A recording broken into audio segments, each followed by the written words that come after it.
What's going on, guys? This is another live over-the-shoulder niche research video. In the last one, we went through online education and we used some free SEO tools. In this one, I'm going to look at the pets industry and we're going to use Ahrefs to speed up some of our analysis. So let's get right to it. So pets is a very popular niche, I think, especially for beginners. It's something that people are familiar with. It's kind of fun to write about pets, especially if you actually have the pet that you're writing about. It's a good niche from a buyer demographic as well. People tend to be very motivated, very passionate about their pets, and so they are very motivated to purchase things or to help improve their pet's health, or play games with their pets or anything like that. Train their pets, for example. So here I'm on the Wikipedia page for pets, and you can see domesticated pets. There's a whole list here. And we're going to go into something that's a bit more specific, a bit more niche. So we're not going to go into dogs or cats or, parrots or anything, or goldfish. Those tend to be very popular, but because they're so popular, they're also very competitive from a search perspective. So we're actually just going to go into ferrets here. I checked this out a little earlier. They're kind of interesting. Ferret videos on YouTube are some of the most popular videos ever. So what we're going to do is go over to Ahrefs. If you don't have Ahrefs access, I recommend doing the 7 days trial. It's only $7, and it's a great way to get started. If you are going to use it a bit longer, you can do the $99 Lite Plan. That's the one that I'm on. So here I'm just going to go and log into Ahrefs. And we're going to use Ahrefs Keyword Explorer to check out what kind of keywords are in this niche that we could rank for. So let's go to Keyword Explorer and we'll type in the word ferret. And I would probably do this search twice. I would use ferret and then I would use ferrets with an S, just to make sure that we're not missing anything. I would go to the report having same terms, and right off the bat we see we have 81,000 keywords. We're obviously not going to go through all of them. We're going to first filter by volume, and in most cases at Keyword Research, what you're going to want to do is set a minimum volume. Let's say we're going to say I want at least 100 searches a month, and then we'll look at everything above that. In this case, we're actually going to do something a bit different. We're actually going to do the opposite. We're going to look at things that have a maximum volume of 100. And let's just go ahead and click apply. The reason for that is most people are going to be targeting keywords above a certain threshold, like let's say 100, maybe 150, maybe 500. We are starting a website from scratch, right? We're building a new website. We're trying to consider, can we rank for keywords in this niche with basically zero backlinks, zero domain authority, just content, purely content. Can we rank for any keywords? And to understand that, it's best to go to low volume keywords that people are not targeting because it's not worthwhile for them, or maybe it's just stuff that they have ignored. So here I see there's a lot of different ferret keywords. They're not all about pets. They might be about ferret diseases or ferret beds. I don't know what the heck that is. Let's see. This one is good. So where can you buy a ferret? I took a look at that earlier. This is a pretty typical keyword, right? Someone who's thinking about adopting or buying a ferret. That's something you would type in. And let's take a look at the SERP while Ahrefs loads. This has been pretty slow today. All right, so we've got a pretty interesting SERP. We have Petco here at the top. Petco is a retailer, so it makes sense that they are at the very top. DR80 is very difficult for us to beat. But if you look at the rest of the SERP, it's actually quite attractive. You have the modern ferret at DR3. We have Ferrel Voice at the bottom, DR12, and Ferret's Best, DR0. So on the SERP itself, there are 3 low DR websites that we could potentially replace. And what that says to me is that websites with very few links, very little authority can still rank for this fairly common keyword. This isn't even that uncommon, I would say. Where can you buy a ferret? That's not super niche yet. So I'm going to take a look at some of these. We're just going to open them up and look at them in a second. And before I go there, I also want to show you some examples of what we call commercial keywords. So a lot of these are informational keywords. Where can you buy a ferret? A little bit, that's almost like semi-commercial because someone is about to go buy a ferret. So maybe you can promote or recommend some other related products. We're going to go straight to the reviews, the best, and the verses. And these are very common buyer's intent keywords. And right off the bat, we can see best ferret cage, best ferret foods. Those are probably some of your main commercial keywords in this niche that are below 100. There might be some above. And just going to check out best ferret cage real quick. While that loads, actually, let's hop on over to our competitors. So here we have the modern ferret. What I like to do when I see a new page is just scroll down, take a look at it. This is actually a pretty good page. They have 24 comments here. They have a lot of really cute ferret images on here. The content itself seems to be quite short. It's not super long, but they do rank quite well. And if you look at the top of the header, this is actually an e-commerce. They actually have a store where they sell ferret supplies, a water bowl, some shirts. Okay, that's kind of weird. They don't say, okay, a collapsible ferret pen. If I had to guess, maybe this is a e-commerce / content website. Like maybe they started off as a content and then went into ferrets and then just added a store, or maybe they did the opposite. Maybe they added content after doing the e-commerce. But a decent site, and they recommend things like cages and water dishes and all that good stuff. So not bad. And again, this is a DR. I'm gonna open up my Ahrefs toolbar. This is a DR4, so not too difficult to beat, I would say. So I'm gonna take a look at the Ahrefs report. The main thing I want to know here is how many pages they have. Now I can first take a look at their search traffic, take a look at their organic traffic trends. Seems to be pretty good actually. They get up to 6,000 searches a month. That is actually very good for a beginner site, especially for a DR4. Take a look at top pages. They only have about 80 pages, certainly doable. You can see that the bulk of their traffic, 50%, is from this first where to buy ferrets, ferrets for sale near me, right? Ferrets for sale, where to buy ferrets. So that's a huge page for them, considering that they're only DR4.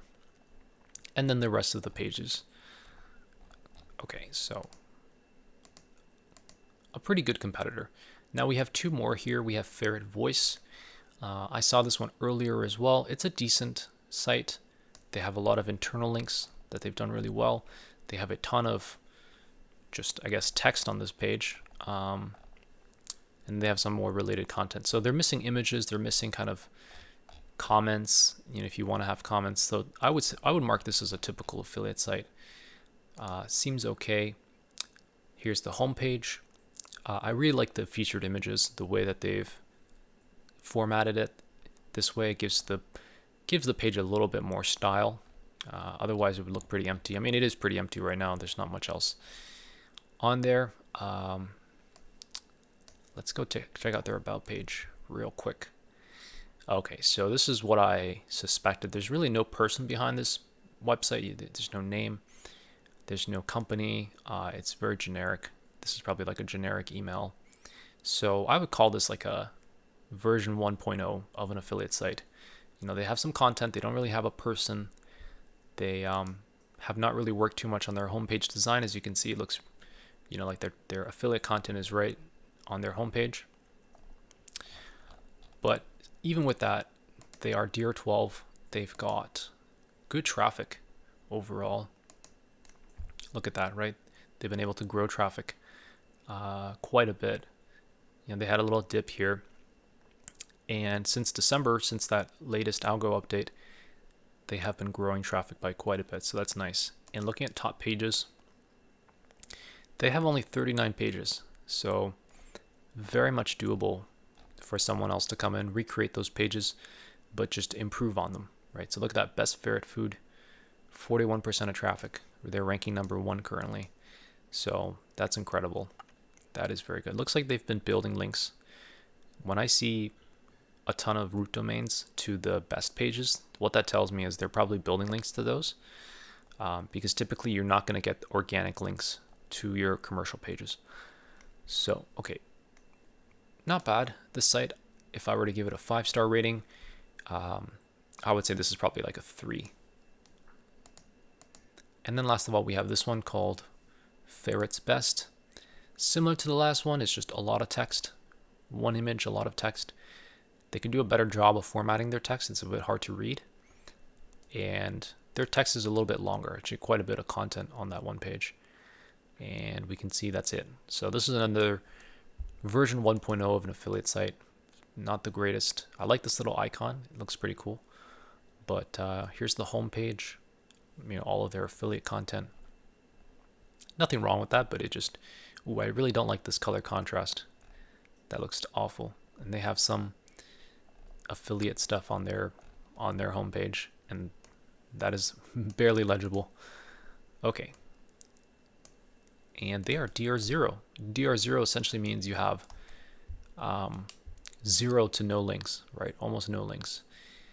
Looking at their traffic trend, not bad. They've been able to grow. And the last thing we'll look at is their top pages. They only have 55 pages. And where can I buy a ferret? Ferret foods, that sort of thing. And the top pages report is really helpful for helping you structure your site. I would probably build a list of maybe 10 to 20 competitors that are similar to this one. Just look for similar competitors. And then I would reconstruct their sites, right? Like, what are their top ranking content? What kind of content is ranking really well? And then just go into those topics, but do a better job on the content itself. That's, in a nutshell, that's what you would do. Okay, so we looked at a couple of different ferret keywords. Right here, best ferret cage, best ferret foods. Cages, where's the best ferret foods? Here it is. And I would just repeat that process, go through maybe like best ferret harness, just go through some more keywords, gives you a flavor for what are some interesting commercial keywords, what are some interesting informational keywords. And as you go through that process, you will naturally uncover your competitors. So Ferrel Voice, I would skip this. My Pet Needs That. That's a pretty high DR, very general site. I would probably add your Smart Pet, only DR1. And yeah, I would repeat that process until you have a couple of good competitors to look at. And then from there, you kind of have a good sense of what is the site that I want to build. Competitors are often the best ways to do keyword research. Keyword research is kind of like a way to uncover competitors, and then competitors themselves are basically people who have done keyword research and they've selected the pages that they want to build, and you can see which ones did well. So you're able to actually use that data to go ahead and build almost like the same site as them, but you don't need to go through all the work of figuring out what are the best keywords to go after, right? They've already done that work for you. All right, so next we're gonna take a look at monetization. Now for pets, it is very dependent on Amazon. Amazon only pays 3% for the pet niche. So like think pet foods, pet toys, accessories, that sort of thing. So it is very vital that you find alternative merchants that you can monetize through. And here I have a good list from Lasso. Lasso makes these very aesthetic looking display boxes. I use them on one of my sites. And they've put together a very nice little list of different pet programs. And the first one I can see here is Chewy. Chewy is like a general retailer. They're kind of like almost like a Walmart for pets. So they compete directly with Amazon on the pet side. They sell everything pets. So I imagine they have things like ferret food and stuff.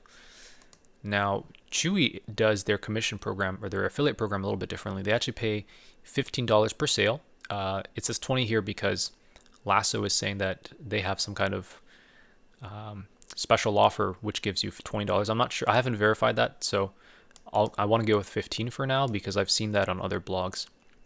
So they'll pay you $15 per sale, but only if it's a new customer. So if it's an existing customer and they make a purchase, you get paid nothing.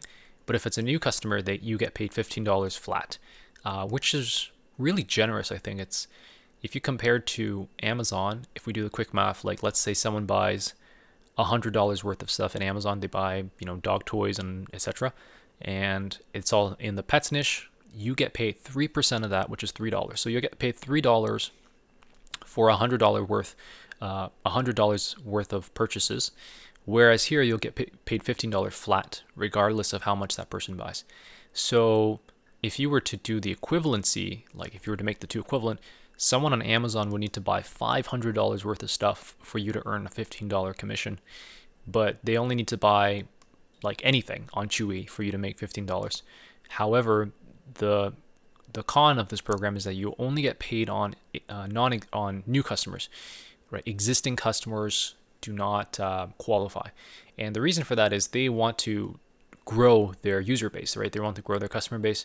They don't want to pay for customers who are already existing. Okay, so that's fair enough.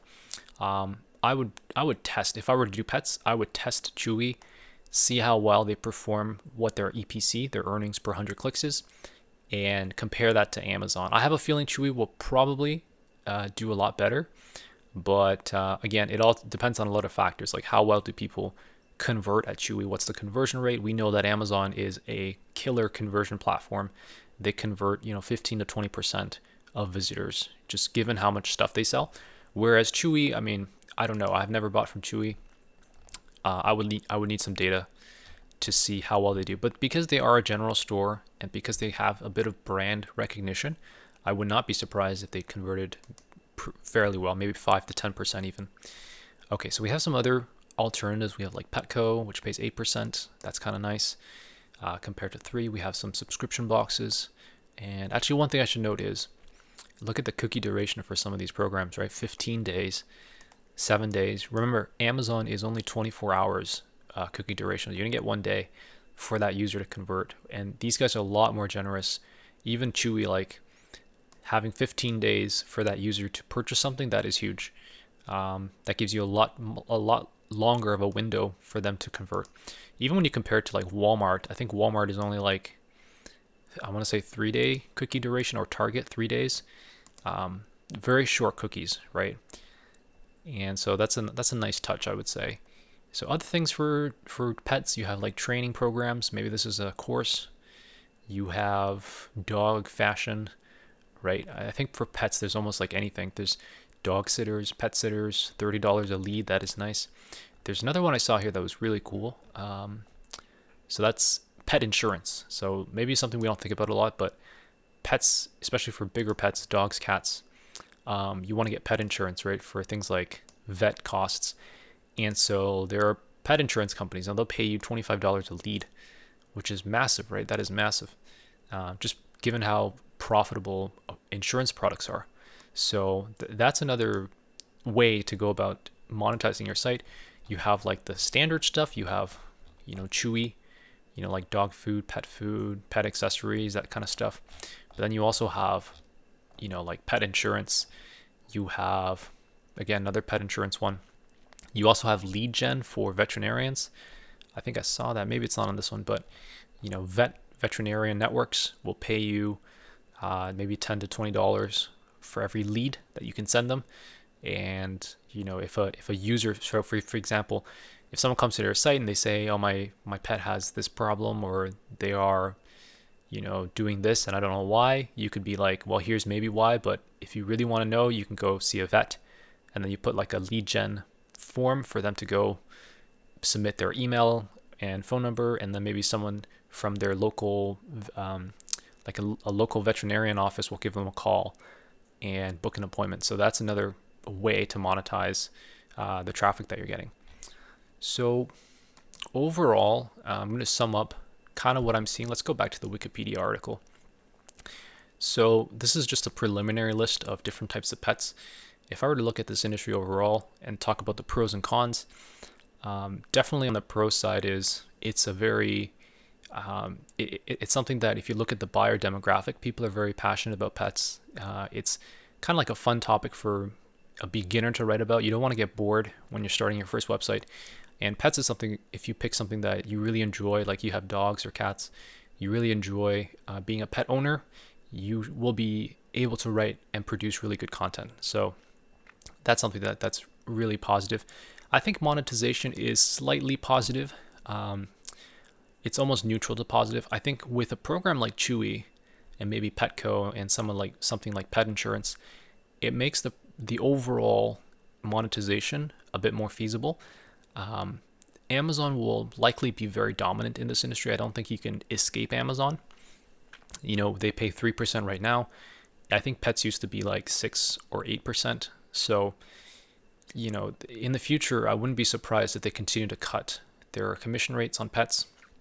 It might go down to 1%. Again, we don't know, right? But if you can go with Chewy, if Chewy works well, maybe you go to Petco. Again, I'm also hesitant about, concentrating with any one of these programs. Let's say you go with Chewy at $15 a sale and everything does well, but maybe in 2 years, Chewy says, you know what, we've got enough growth from this program. We don't want to pay $15 anymore. We want to pay just like $5 a sale. So a lot of things can change on the monetization front.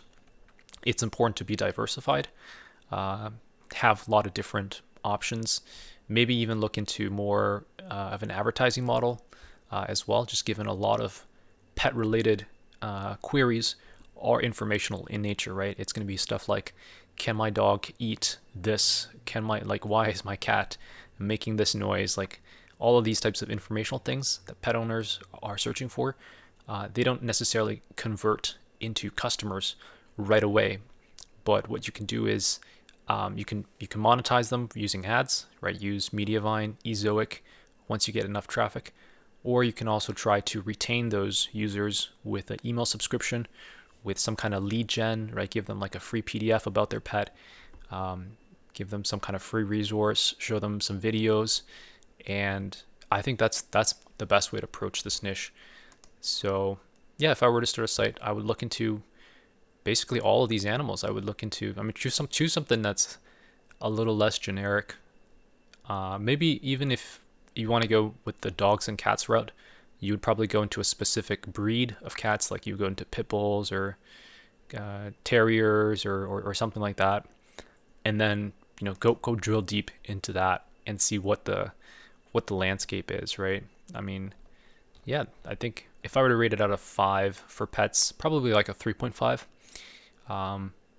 The demand side is good.